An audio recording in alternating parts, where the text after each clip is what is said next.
Maga fire drills y otros pa mga preventive measures, takundi también alina baradero de Kawit, siendo uno del magadilikaw trabaho que puede encontrar aquí na syudad, onde según grande posibilidad que ocurri aquí maga insidente y maga quema, siendo aquí ta arregla y taman repair mayoría del mga barko de pesca aquí na syudad. Si Chen si sila, tataan dagad si kanila, kung si kanila kung kautabla sila, Chen sila como training, como monthly stand aki del mga drill de mga Bureau of Fire Protection ese.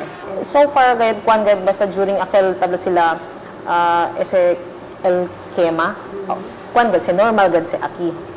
Pero usually hindi mga tabla kalutan akel grande gayud kema ta pwede man subside bang gad sila dayon.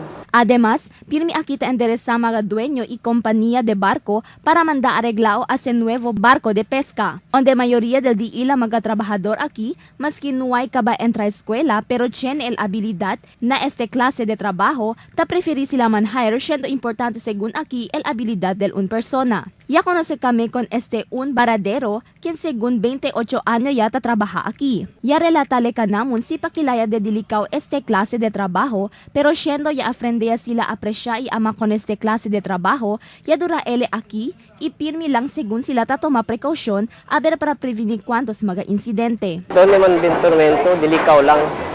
Kasi pwede tumba-tumba lang siya. Pero nga dyan mo na experience, may problema. Amos te jamun busca la vida, todo el cual aquí kami ta